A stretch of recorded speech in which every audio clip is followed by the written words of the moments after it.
Welcome to Nice Ashes. I'm Mike. And I'm Nate. What are we smoking, Mike? We are smoking another Nica Rustica. Time it is the Adobe.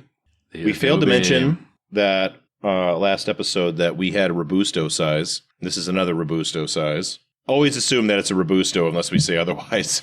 I like Robustos. Pretty much, yeah. Yeah, I like Robustos. So it's a good bird time. I think with the sometimes with the bigger sizes and longer sizes too. I feel it's a little trickier to get those as good, maybe. Or am I just making things up in my head, Mike?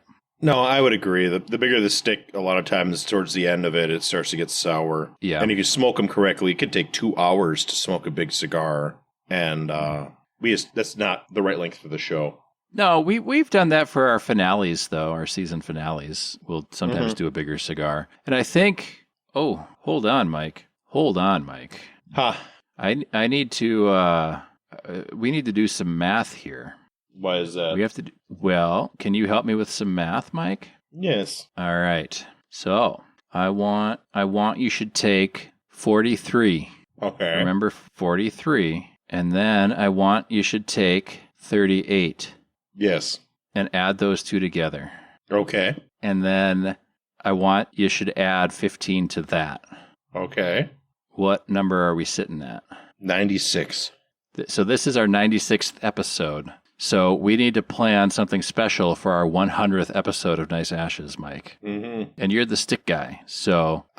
Pretty sure we already have a nice stick. We might have to have a special guest.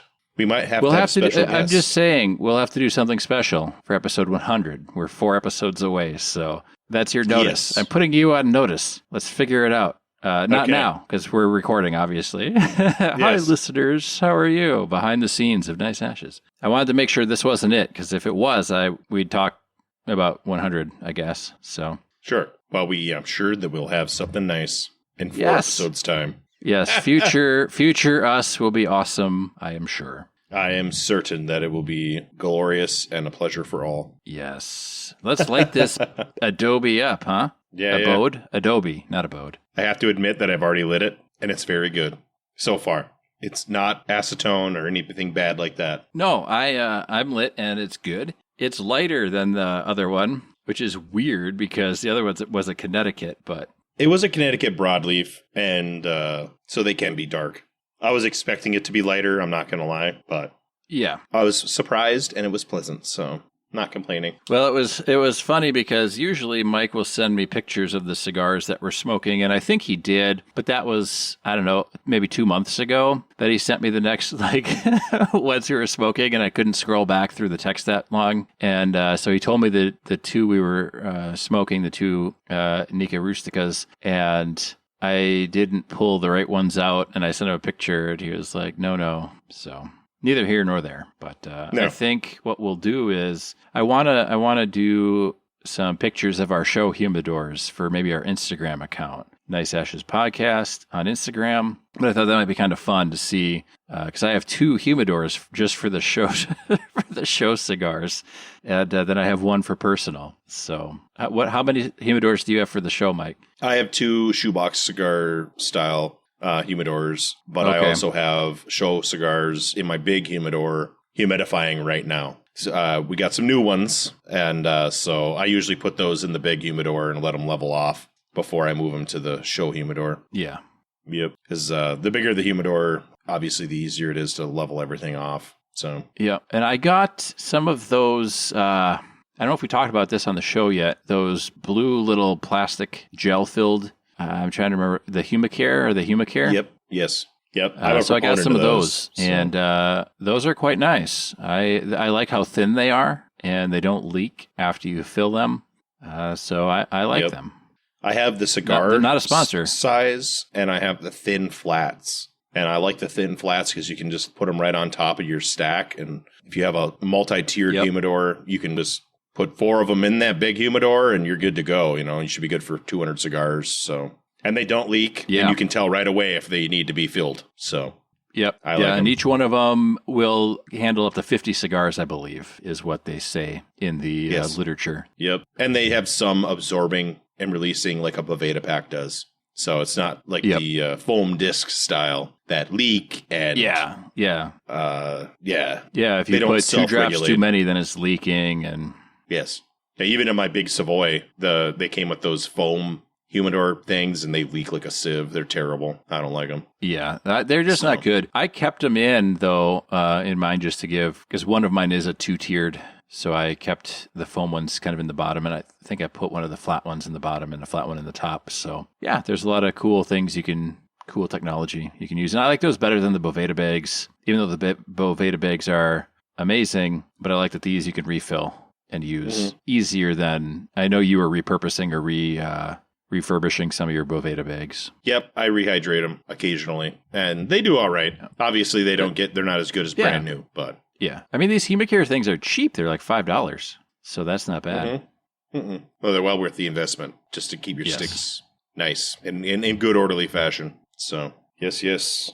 Well, this is another Mike episode for all the listeners. I'm sure you're tired of hearing me talk by now, but this is kind of a failed episode, I'm going to say. That's how I feel after I do a bunch of episodes in a row. I'm like, God, I got to have an episode where I don't talk so much. But I guess I see it more because I do the editing of them. So I'm like, God, why am I talking so much?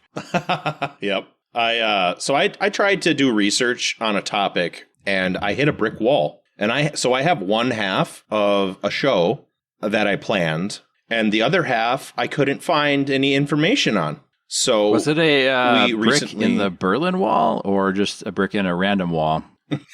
Right, a brick in the wall, like from the album, I think. We don't need no education. That is what it is, too. So I was going to do research on Holocaust denial. So we recently had Simha on, and we talked about anti-Semitism. So I was like, well, it's a perfect opportunity to kind of talk about these like crazy conspiracy theories online that were very common 20 years ago, 15 years ago. Do you remember those wild times on the internet, Nate, where you couldn't help but trip over a Holocaust denier online back then? Yeah, I remember that. Yeah, it was crazy. I mean, it was like flat Earth theory is now, except Holocaust denial, right? Yeah. So I was moon landing doing the research and moon landing denying, and there's all these things. So I did the research that proved that the concentration camps were real, right? And which I have, and we'll discuss that. But then I tried to find the deniers, and I could not find anything. Everything that came up was all these organizations bashing Holocaust deniers, but I couldn't find any of the actual like conspiracy theory sites that used to be up and about. So once we get done with the information that supports the truth, right, which is well documented. Yep. We're going to have to talk a little bit about censorship, because it's really suspicious when you look for something and all you can find is groups saying that people denying this topic are liars, right? But you can't find any of the claims that the liars are making. And that's not healthy, in my opinion. No, I mean, we'll talk about this more when we get to the censorship portion, right, Mike? But silencing opposing views, no matter how ridiculous, isn't a good thing. We're not saying denying the Holocaust is a good thing, but if there are people out there that are denying it, by silencing their voices, you're creating a vacuum, which is, in some cases, as bad as believing the deniers, I guess. You should be able to do your own research, and the First Amendment's pretty clear. It's not censorship by the government. It's censorship by corporations. So let's be clear about that. That is the government, Mike. Let's be doubly clear. That is the government. It is the branch of the government that doesn't have to follow the Constitution. That's for sure. So, yeah, we're going to get into that as well. Branch. Because, the hidden fourth branch of government, the sixth estate, right? The fourth estate being the media and the right? Like, it's wild. So, yeah. But anyway, during the Great Depression, people became very isolationist. And the Great Depression is when the Holocaust began. The rise of Hitler and fascism in Europe became very common. Communism rose up, and there was, some people would say, a genocide in Russia as well. I would tend to agree with that. And the United States became extremely isolationist. A lot of the reforms that we think of as FDR's reforms were a direct response to the political stuff going on in Europe because people were very afraid that authoritarianism would rise in America. So we fought the war, as we do, one thing led to another, as they say. And by the spring of 1945, the Americans and the English were taking over, and the Soviet Union were taking over mainland Germany. And when they came in, the Allied forces found the concentration camps. And it was a shock.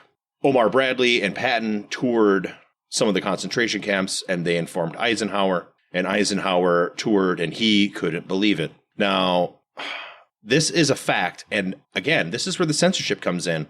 I could find no articles or papers written, which I've read before, about how the main governments were aware of the concentration camps and hid that information from their frontline commanders.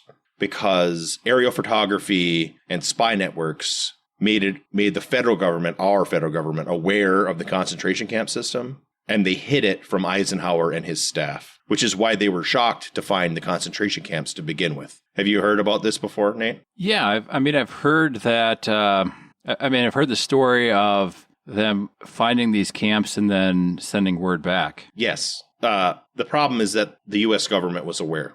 The federal government, not the Army. And again, I looked for scholarly articles talking about this fact, and there was no information about it. None whatsoever.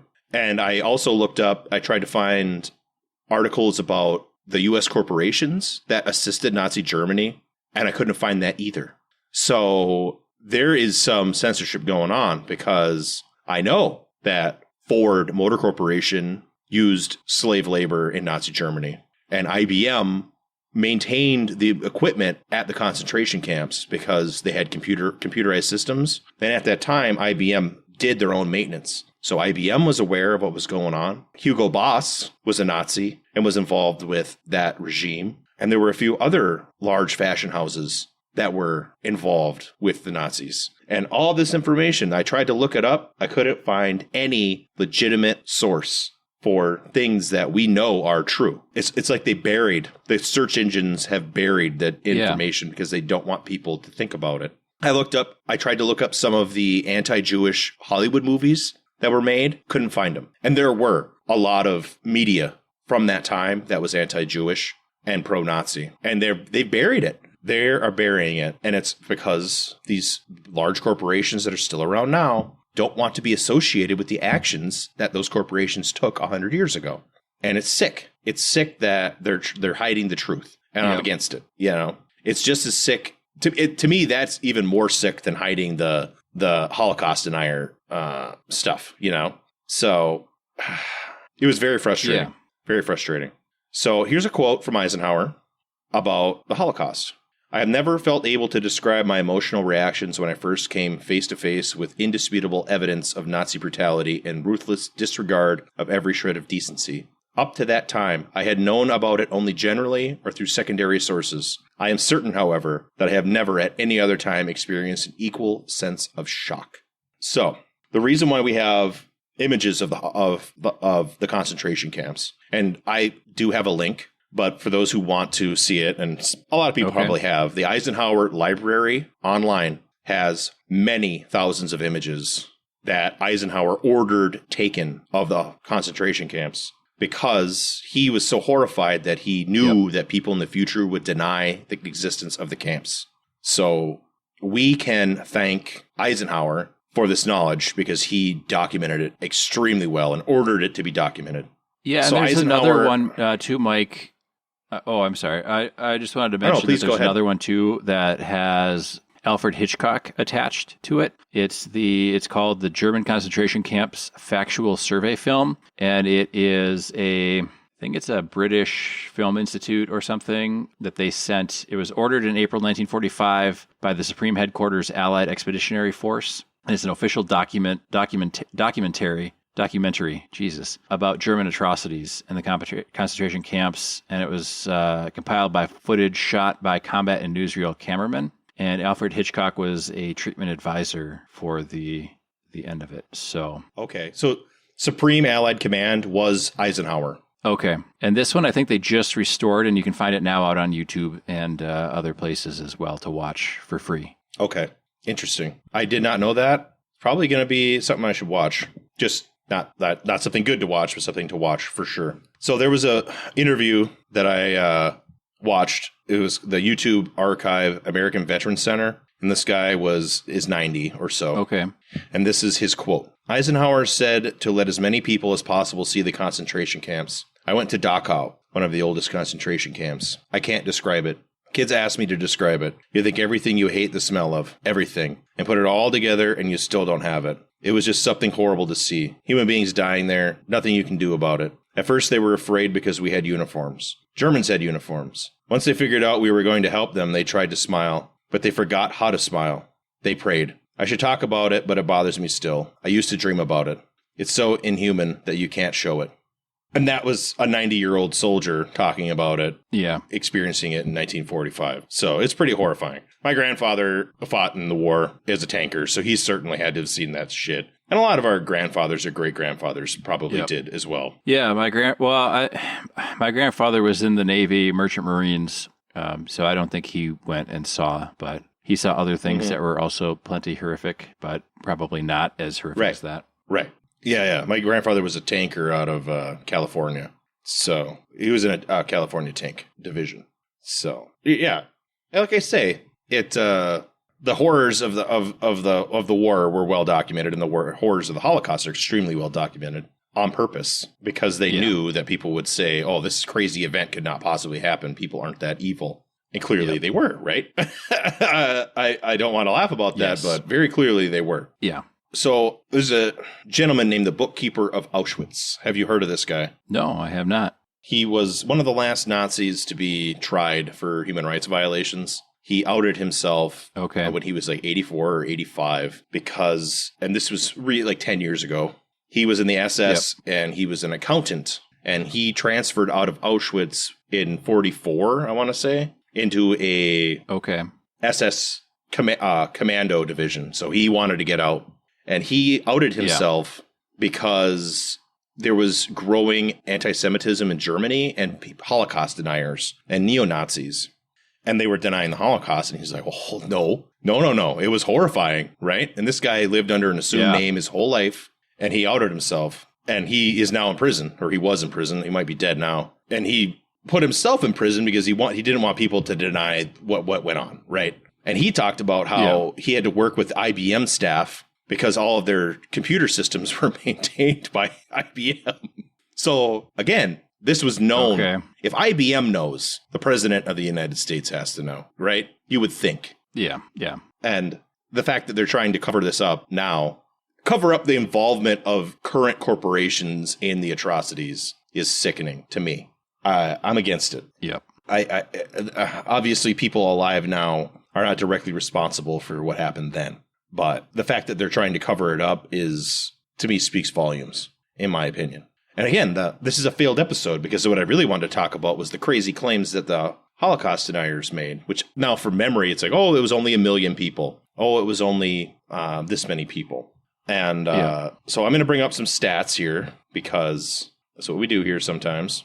And these are the official numbers of the German Holocaust. 6 million Jews, 4.5 million Soviets, 3.3 million Soviet POWs, 1.8 million Poles, 300,000 Serbs, 300,000 disabled people, 500,000 Gypsies, 80,000 Freemasons, 25,000 Slovaks, 15,000 homosexuals, 5,000 Spanish Republicans, and 2,000 Jehovah's Witnesses. Not to include the Catholic priests and things like that they went around and killed. So, a lot of people.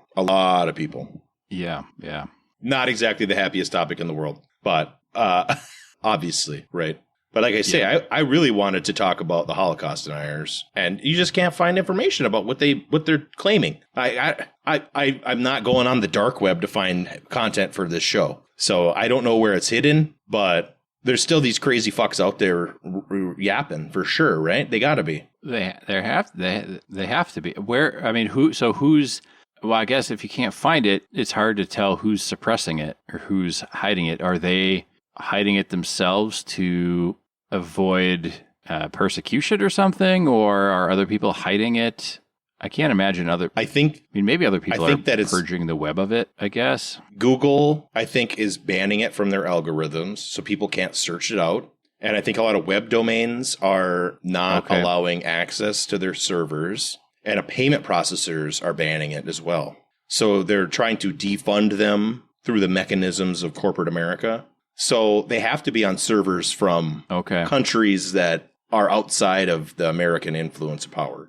Because it has to still be online. It just has to be. It's impossible for it not to be. I don't know where to find it. I'm not involved with those circles. It's just like anything else, right? It's out there. If you really want to find it, you could. But it would take more work than it's worth for me to find it for the purposes of a show. I wonder, I kind of wonder, like, are they one step ahead and they're keeping their stuff off? I know this isn't the same thing, but I know all the social media platforms, most of them, I guess, have, I don't know if it's AI review, probably now it is, of any kind of sharing of like child pornography that they'll then report directly to the police and stuff and scrub from their servers and things like that, to comply with those kind of laws. It's not against the law to be a Holocaust denier, is it, Mike? Mm-mm. No, it is not. So this not in the is United States. In Germany it is, but not in the United States. Yeah, and in Germany, it's illegal to own any kind of Nazi paraphernalia, right? Yes. Yes, it is. And they are destroying a lot of their history, which I'm against that too. I mean, it's not a pleasant history, but if you destroy it, then that's a step away from pretending it never happened. And that's wrong. Yeah, and so let's bring it home real quick. So a lot of the Southern generals and things from the Civil War and slave owners of that era that had statues that have now, I think, all been torn down. Were those all torn down and destroyed, or did they move them to a museum or something? Some of them were torn down. I can understand on one hand, right? Because I can understand not displaying them like at the Capitol building or at a public park and things like that. But I think if you don't display them in let's say a museum or something, then people can't learn from it, because to talk about something as terrible as the Civil War and then a lot more terrible as the Holocaust, to destroy a lot of that stuff, I don't know, to me kind of like cheapens the survivors' experiences maybe in the historical lens of it, because it's one thing to say, oh yeah, the two sides fought. It's one thing to say, oh yeah, the Nazis did all this. But it's another to say, well, not only did they do all this, but look at the monuments they built, look at the statues they made, look at the propaganda pieces they put out, look at the, you know what I mean? Because that gets into understanding. Yeah, go on, Mike. Oh, I totally agree. And it does get into understanding the mindset that allowed those atrocities to occur. More dangerously to us, it allows people to deny the truth, and then there's no way to refute. If you destroy all the evidence, then there's no way to refute what they're saying with the truth. It's blatantly clear based on the evidence what happened. But if you try to suppress the quote-unquote opposition, now you are giving legitimacy to their argument. You don't suppress. In a free society, you don't need to suppress bad ideas. They will out themselves as being blatant lies. It's not healthy to suppress bad ideas. It's good to let them be aired so that people who are not involved with that can have their thoughts corrected with the truth instead of being led down a path of crazy talk. And in the grand scheme, you want... There's so much info. Oh, go ahead, Nate. You finish your Civil War thought, and then I'll say mine. I was going to say, in the context of the Civil War, there's so much disinformation now with states' rights talk and the romanticization of the Old South that if you were a white supremacist, you would want these statues to be destroyed so that in 50 years you can deny they ever existed at all, right? And you can just say, that never happened. Truly was a states' right thing. Yeah, it truly was about states' rights, even though in their own documents they say the thing that they're fighting about is slavery. And I had that discussion with somebody not that long ago. One of my family members, they're like, it was about states' rights. And I'm like, if you look at their declaration of war, they explicitly say it was to protect slavery in the South. So the people who started this conflict said it was about this thing. But it's easy to hide that now because it's been so far in the past and there's so much covering up of all the nasty, unpleasant things that went on after the fact that it's very convenient to be able to just deny it. Yeah, I was going to say it's important to see all sides of an issue because it should keep all sides honest, or at least to the person doing the research or looking into it will allow them to sift fact from fiction, because even, let's say, history is always written by the winner. So it's always going to be slanted towards the winner being the good guys, which I think in the Holocaust scenario, the winners were the good guys, liberating the camps and freeing the people. But that doesn't mean that everything was done goodness related. You know what I mean? So it's important to have kind of all of those sides to look at and examine, and then you can see what's true and not true, because things will back it up. But if you start destroying or suppressing or hiding things, even if they don't agree with what the accepted narrative is, then all you're left with is the accepted narrative, and who knows what the goal behind that is. Not just for the Holocaust, but for all things. Yeah, with all things. And again, if you silence the opposition, then you're going to get a twisting of the truth yet again, just in a different direction. So it's important to have the flat earthers out there, if only to have a backdrop to show real evidence against. Right? Yeah. And I really enjoy some of those YouTube videos where they will debunk the flat earthers' claims using usually just average common household things. So you can go do the experiment yourself in your own backyard to, disprove the flat earthers theory on this, that, or the other thing. Right. And it's kind of like anything else. People want to deny the moon landing. People want to deny certain other facts. People like to claim that there's cryptids out there, which is a potential future episode that we're going to cover, because I love cryptid talk. I enjoy it. But I find it to be darkly humorous, some of this stuff. Not that it's necessarily appropriate to find it darkly humorous, but especially when it's something as crazy as flat earth theory, I find that to be darkly humorous for sure. I get a kick out of it. It's hilarious. Yeah. And I also like the teenage boy talk where they call each other names. Okay. Yeah. Going back to our MK Ultra Manson episode and things like that, where some of this stuff has been proven to be like a psyop done by the United States government, or, an actual experiment with drugs and other things, and trying to shape a narrative around things that are happening. And so this is going to sound a little conspiracy-esque, I guess, but what's to say that there's some bigger goal that hiding this kind of stuff or purging this stuff isn't accomplishing, for whomever is doing it?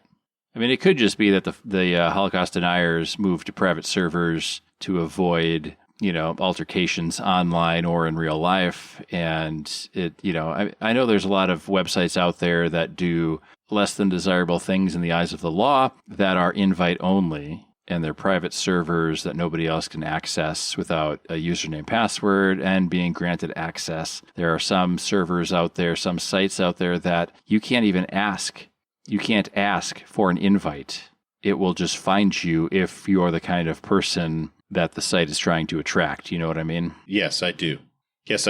So it definitely could be that. It could be that. It could also be some big... It could be that. ...operation. I don't think it's a big operation. I think it's the tech companies think that... The people at the tech companies think they know best, and they're against a free and open internet. Yep. So they don't want you to find this... As they've proven... ...misinformation. And it is misinformation. It's lies. Right, exactly. I mean, it's known that they do this with other topics, and it's not against the law to have crazy thoughts and beliefs, no matter how nonsensical they are, or how immoral or disgusting or whatever. Yeah, it's against the law to act on them on non-willing participants, but to have thoughts is not against the law. No, that's thought crime. And right, read 1984 again. Pick your side. Like, are we for or against thought crime? I'm against it. I think people should be allowed to think and pretty much do whatever they want as long as they don't hurt anybody else.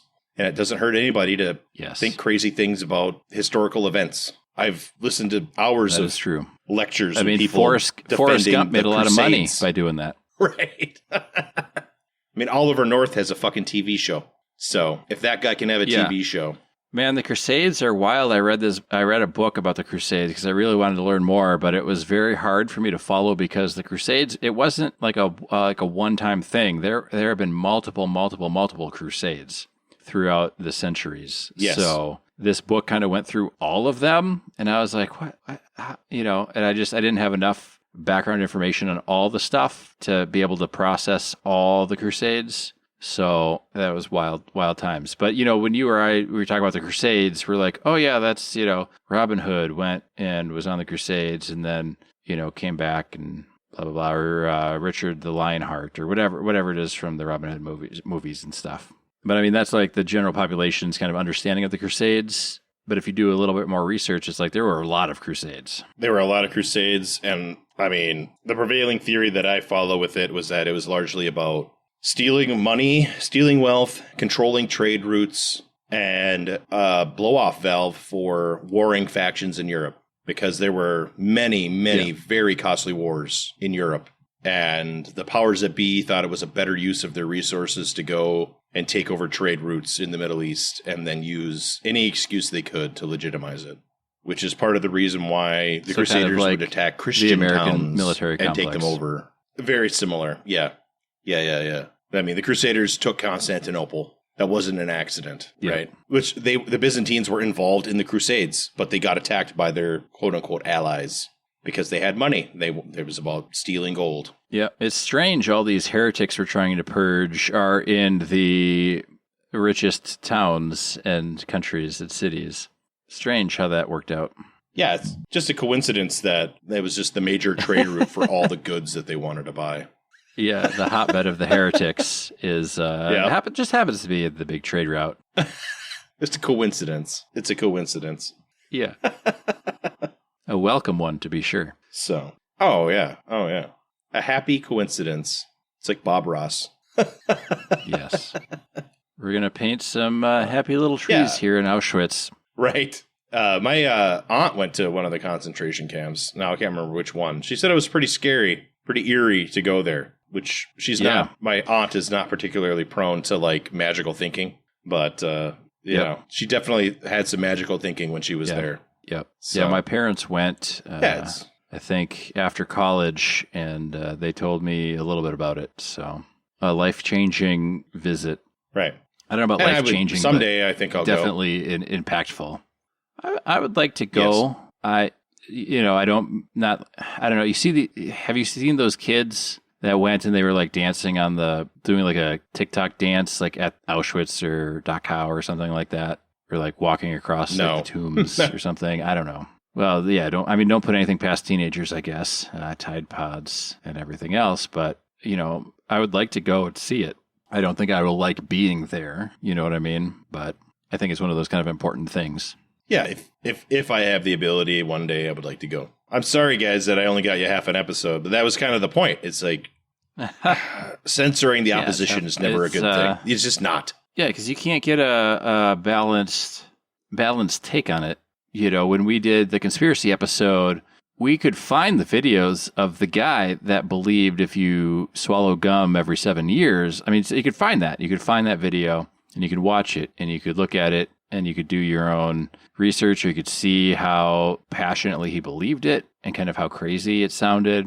And if you don't have that, it's hard to refute, or hard to critically think about things if you don't also have. I mean, that's like writing essays in school and college. That's like writing an essay 101, like basics. You have to include a section of the opposing viewpoint for it to be a good essay, right? Yes. At least Holocaust it used to be. Maybe that'll be our...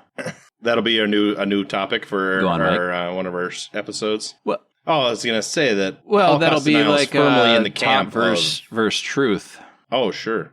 We were taught having the opposing viewpoint was good, but that's not the truth anymore. So anyway, go on with your Holocaust denial, Mike. Oh, yeah, not mine. I was going to say that's definitely in the camp of a conspiracy theory that is negative, but having a negative conspiracy theory isn't inherently a bad thing. It's a good thing to teach people about, to make them aware of how crazy the world is sometimes, right? Like, not everything in the world is good. Yeah. And sometimes bad things can be made worse through nonsense talk, for sure. Yeah, and there's always the risk that if you allow the Holocaust deniers a platform, let's say, to spread their message, that they will ensnare and grow their numbers and grow their membership. And that's always the concern, I think, right? Yeah, I think that's the rationale. I disagree with it. Or the guys behind censoring it. Well, yeah, but I don't know if that's true. I don't know that flat earthers sharing their ideas of the flat earth are drawing more flat earth followers, or if they're just making themselves look more ridiculous, or if they just happen. I mean, it's strange because we do have the internet now and you can talk to people all over the world. So are there really more flat earthers now than there were 30 years ago? Or are they just able to be more vocal because more people can see what they're saying? But that's why. But they've turned into a joke, like it's a meme joke. It's a big societal joke, not for the flat Earth people, but for people that aren't flat earthers. They're like, well, thank goodness I'm not a flat earther, or something like that. So I think it opens these conspiracy theories up to way more criticism to allow them to speak and be heard. And somebody that is a flat earther is always going to be a flat earther, regardless of if they can see flat earth information or not. So they can't possibly be recruiting people, can they? They could be recruiting people, but they're recruiting people who are idiots, and they're susceptible to ideas that are unwise. So they're not winners anyway. It's the same as the scammers. They don't have the Nigerian prince. Yeah, right. You're not going to convince somebody who is an intellectual person who considers all the options. Having the flat Earth out there does help people who are thinking about the world. Also, it's highly entertaining. Specifically, the flat Earth is highly entertaining to me. The Great Antarctic Ice Wall is just one of the best copes I've ever heard in my entire life. Especially since, if you have a certain amount of training, you can get a job on Antarctica. It is a possibility. Yeah, you could be a tradesman and get a job working there to maintain those systems. They hire every year. So it's not impossible to at least apply for a job. Keep the wall powered up. Right, yeah. They have videos of the Antarctic station and shit. It's there. Yeah. There's YouTube videos of people living there, working there. They don't live there permanently, obviously, but yeah. So, well, one of the best things I've seen is, all the planets in our solar system are round except Earth. It's the only flat one, Yes. To some extent, you have to follow the natural order of things. Like every celestial body is round or roundish. You know what I mean? And the Earth is the only one that's flat. Or like the dinosaur extinction, like the comet hit like the edge of the flat Earth, and it flung the dinosaurs off into space. I've never heard that one. That's great. Okay. Oh, it's hilarious. That's great. Flung them into space. Yes. I love it. Yes. Yeeted them right off the planet. Oh, man. My favorite flat Earth theory is that it's biblical, and they call the sky the firmament. And they use all this, they try to use the Bible language as scientific backing. And then they say, it's all an illusion. The stars and everything else is an illusion. It's the firmament. And we're stuck in the firmament like stuck in gel. Yeah. I thought that was the best. And then usually people follow that up with talking about the Stargate system from Stargate SG-1 or whatever. Oh, sure, yeah. The historical documents, like Galaxy Quest, right? When the aliens are like, the historical documents. They're just watching reruns of the show. Yes. Yep. I love it. As everybody who's listening knows, I'm a big fan of conspiracy theories. I think they're hilarious. Sometimes they're true, obviously, which is very interesting. But the best way to not allow fools to believe in crazy conspiracy theories is to allow that information to be disseminated so that it can be debunked with actual facts. And hiding the conspiracy theory does you no favors when you try to debunk it. So, yep. Well, and going back to your censorship, Mike, And this one is related to the Holocaust. And I know they've banned lots of books, and they ban books in cycles, kind of. But the banned books are predominantly for schools, correct? Yes. Schools and some library systems will ban them. And Amazon bans books, too. So you can't buy them on Amazon. Oh, interesting. I didn't know that. I know a few years ago, this is a fairly recent one, they banned the graphic novel Maus, M-A-U-S. It's a anthropomorphic mouse in a concentration camp. And they banned it. And so I ordered it from eBay, like right away. I'm like, oh yeah, they're going to ban it, I'll order it. I haven't read it yet, but I think the reason they banned it was uncomfortable for children, which, again, I mean, it kind of depends on the age. Like, I'm not going to necessarily have a conversation about the Holocaust with my 3, almost 4-year-old. But I think if you're of school age and you hear about and learn about World War II, there's not really a reason you should be banning a book about it. By middle school, maybe just don't assign it in class, but you know what I mean? Right. I mean, we started learning about the Holocaust in 6th grade, I think. If memory serves. Yeah, I mean, history is not supposed to be comfortable. Nobody said that. Nobody said that about history. Did they? No, it's not a bedtime story. No. We should do a cigar check, because I'm over halfway. Yeah, I am almost. Yeah, me too. I'm almost to the wrapper here. Okay. This one's good. It's mild. It's good. Medium bodied. It's mild, yeah. Not bad. Not bad. It's not very pleasant. I don't know. Not a lot of change. The other one, the Connecticut broadleaf was better, I think. I like that one better so far. But this one's good. It's kind of about it's similar in the sense that it's not overly complex, but it's good. It's solid. Yeah, it's a good cigar to give somebody who wants to try a cigar for the first time. This particular one. Yeah. Nice medium, little spicy, pleasant. I would agree with that, yeah. No acetone start, so it's not intimidating. Yep.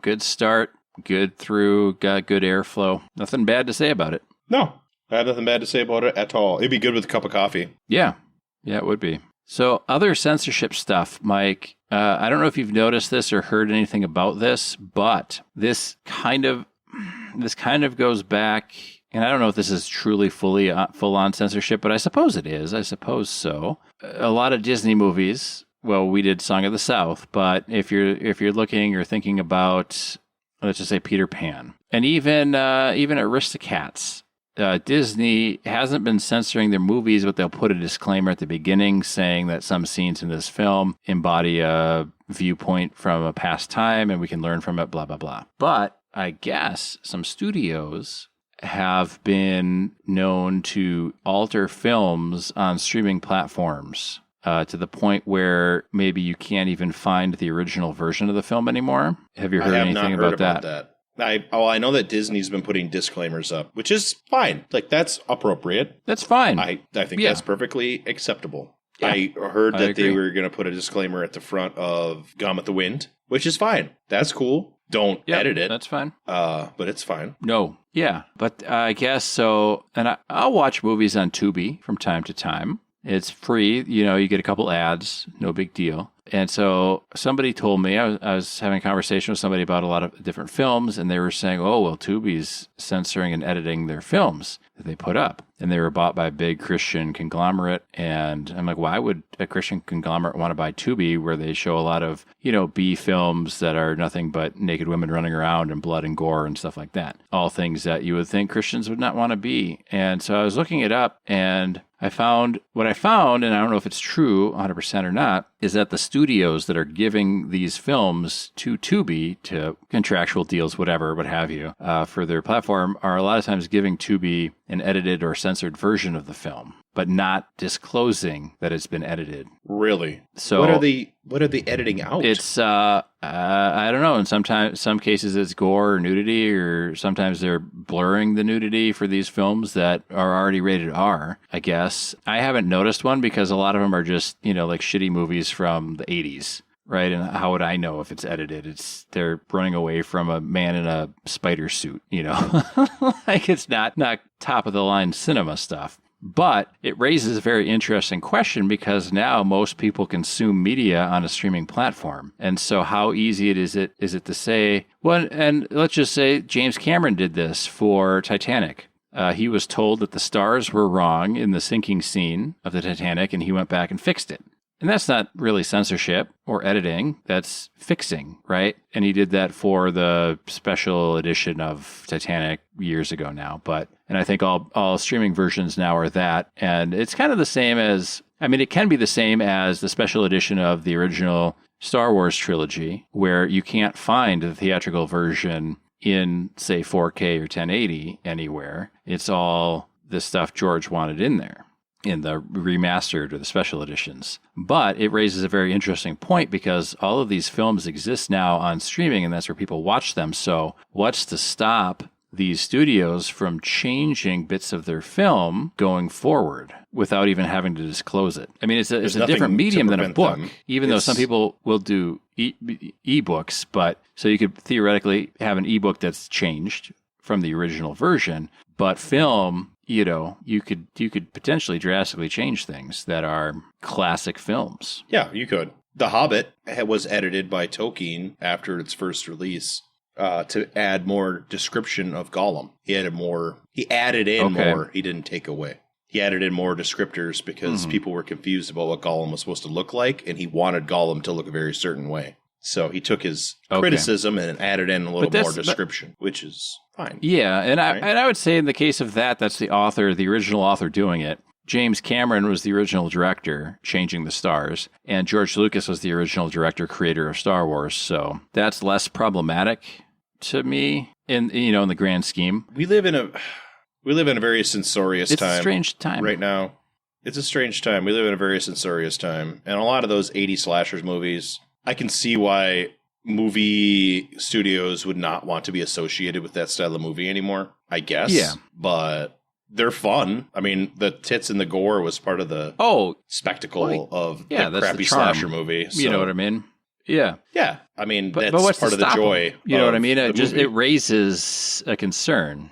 Yeah. I agree. I'm against so much of this stuff that's streaming and subscription based. Yeah, just as it's the right of the school districts to ban books and stuff of that nature, I suppose. It's the right of the government to censor anything that they want to, but that doesn't mean it's the right thing to do. I agree. I don't think it's the right thing to do, especially because it's specifically like a slasher movie. That's what they are. That's the point of the movie. It's supposed to be some stupid, bloody I'm not overly concerned with the B-movie slasher flick. I'm not overly concerned with that, but if you're, I don't know, and a lot of these classic movies are getting restorations, and sometimes they'll put, I've got the Blu-ray of Blade Runner that's got 5 different versions of Blade Runner, 5 different cuts. But it very clearly tells you what each cut is, right? This is the director's cut, which wasn't sanctioned by the director. This is the definitive cut that was sanctioned by the director. This is the international version. This is the theatrical version.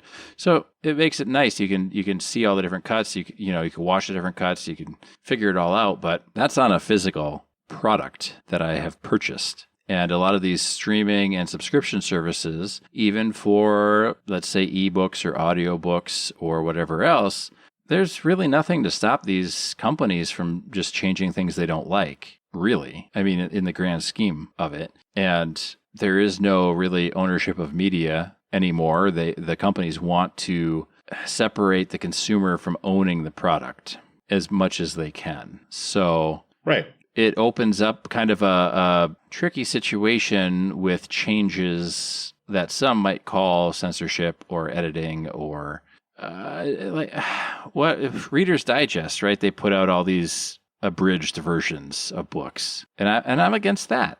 No, if you're going to read the book, read the full book. Don't read an abridged version.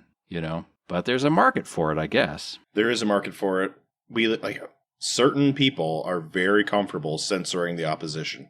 Right now, it happens to be what we would call liberals. In the past, it's been conservatives. I'm sure it will turn again in the future. I try to be anti-censorship in general, no matter who's doing it or what it's for. Yeah. I guess I don't mind having, and I'm hugely against the clean versions of explicit albums as well. But that being said, and I think this is true of most of the things, is if you will tell me if what I'm consuming is been edited in any way, shape, or form from the original vision of the creator, then I'm okay, as long as you're disclosing that it's changed so that I know to not consume it, and I'll go find the one that's not edited. I think it's the disclosure bit that really is the sticking point for me. I agree. I'm actually going to look up the Aristocats. Okay. Controversial scene. Yeah, the Aristocats, I think, is the depiction of the Chinese cat. Yes, it is. And that movie was made in 1970, which is pretty wild that they had that sort of stuff in 1970. Yeah. Peter Pan is the scenes with the Native Americans and their song, which I never thought about as a kid. What makes the red man red? Yes, I bought that movie, 10 years ago when it got released on the Diamond Edition or whatever. So I wanted to watch it again. Yeah, that shocked me when I bought it. I was like, holy shit, I can't believe I didn't notice this as a kid. It was pretty shocking, to be honest with you. Well, it's shocking, but the intent of, it's an offensive song. Don't get me wrong, but it's kind of like, it's a little like charming little story if you look at it, but it's not, it's offensive, right? But it's like, what makes the red man red? A beautiful woman makes him blush or something. Like, it's not really terrible, I don't think. I don't know, It kind of comes down to these caricatures. It's not aggressively... that you see at the... Yeah, it's not aggressively racist or something, but it is uncomfortable for sure. No, it's... Yeah, and it's a caricature, the Chinese cat in Aristocats, and you see these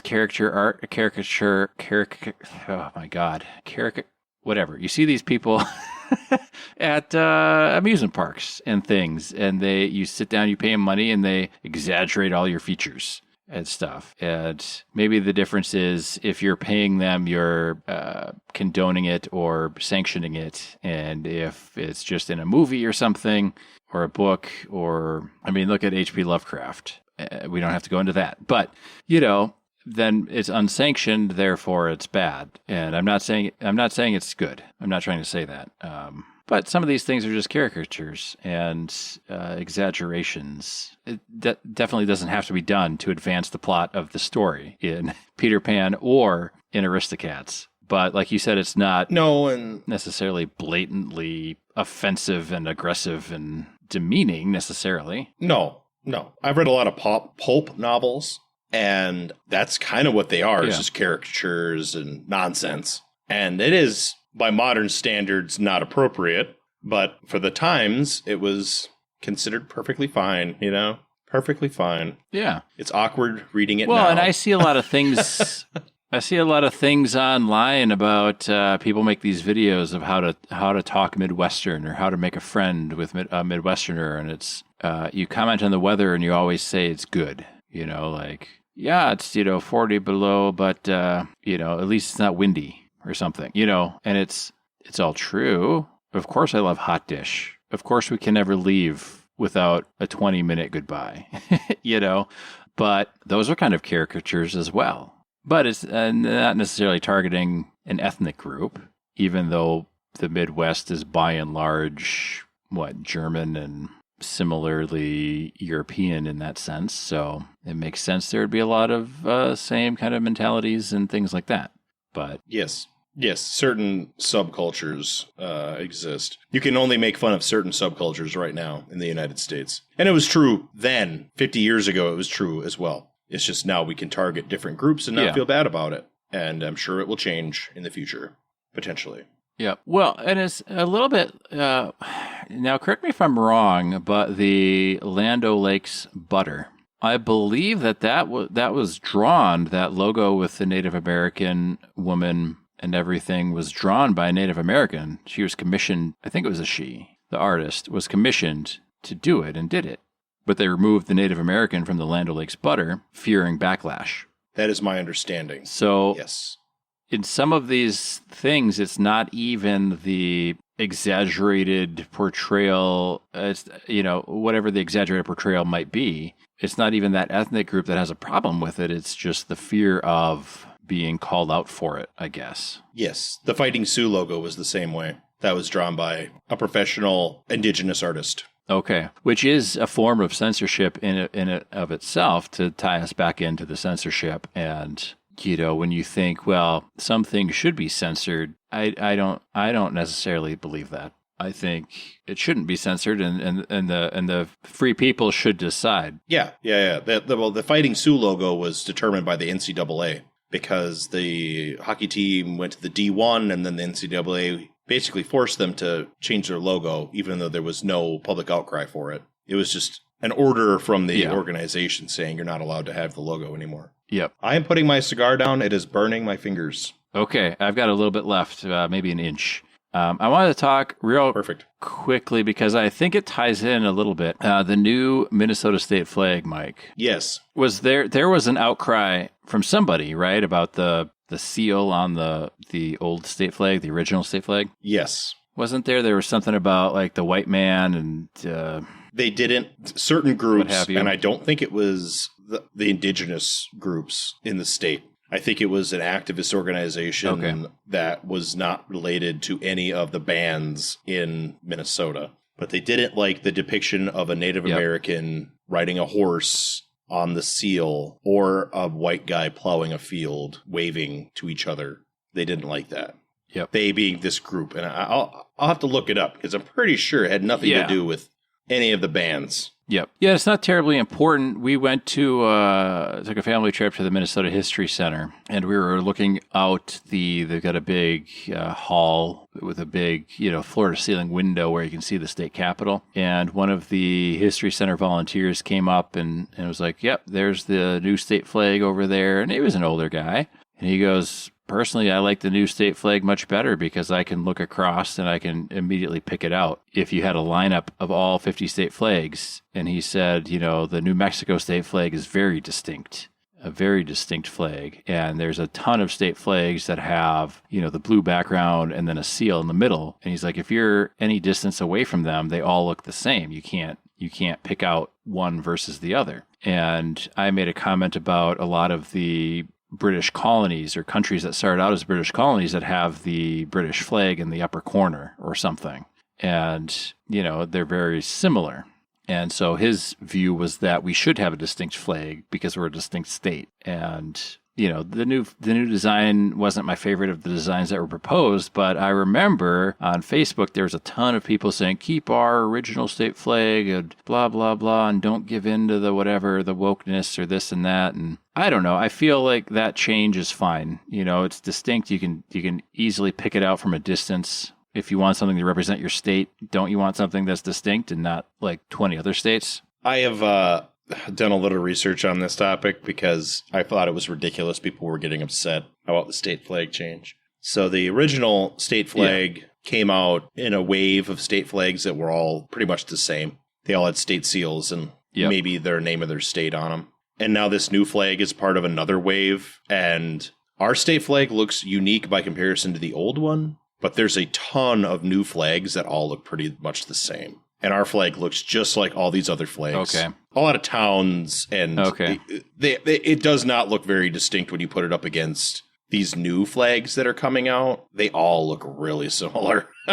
They're large colors and no words and minimal symbols and large color blocks. So it's pretty difficult to tell the difference. And there's one flag guru who somehow made all these rules that everybody's supposed to follow. That's like just random. Like, how are we? Oh, okay.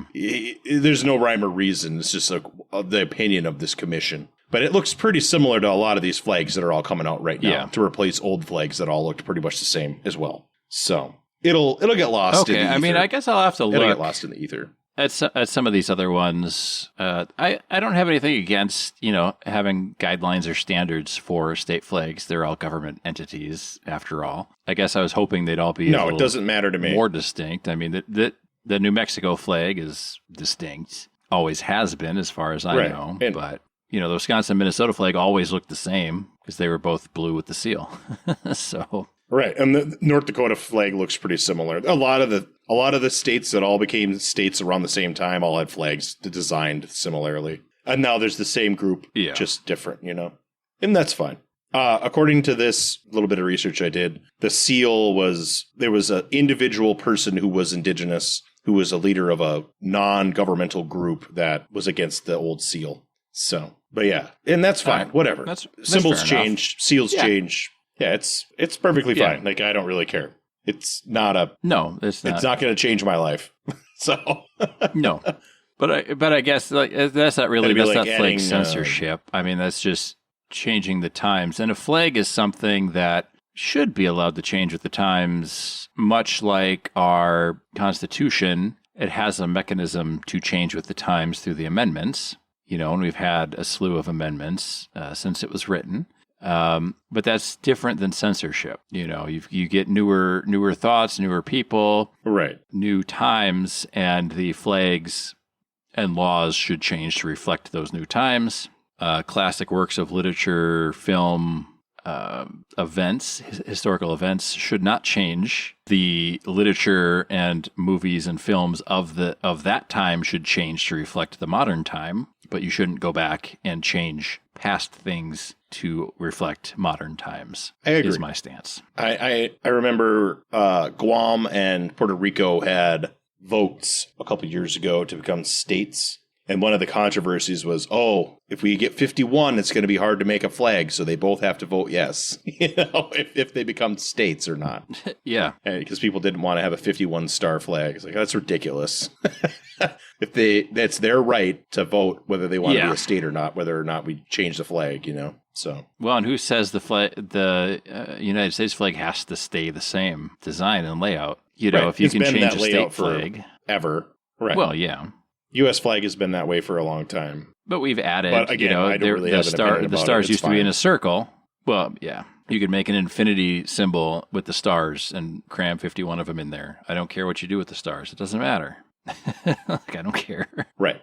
Yeah, it's fine. It's not a partisan issue to me. I think that it's if I was a savvy politician, I would love to have controversies like that so that I can embezzle money in the background and nobody would pay attention. Not saying that's what's happening. Yes. But there's a lot of money going through certain countries right now that is just disappearing. Right. Right. The Pentagon can't pass an audit. There's just billions of dollars missing. So let's talk about the state flag and not that. Yes. So, I am done with my cigar. Are you...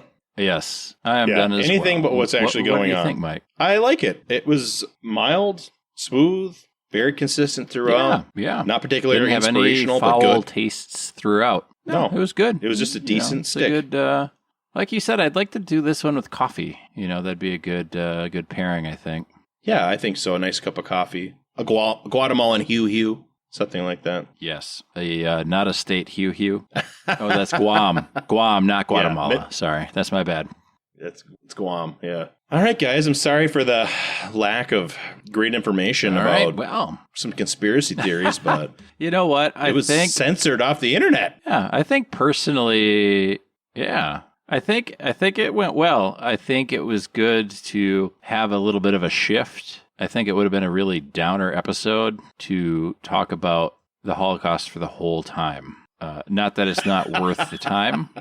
Right. You know what I mean? But it's nice to have a little shift and get it a little lighter again. So I don't know. Do your research, and usually when you can't find an opposing view, there's a reason, though you might not be able to find out what the reason is, but it should give you a little indication that more research is required.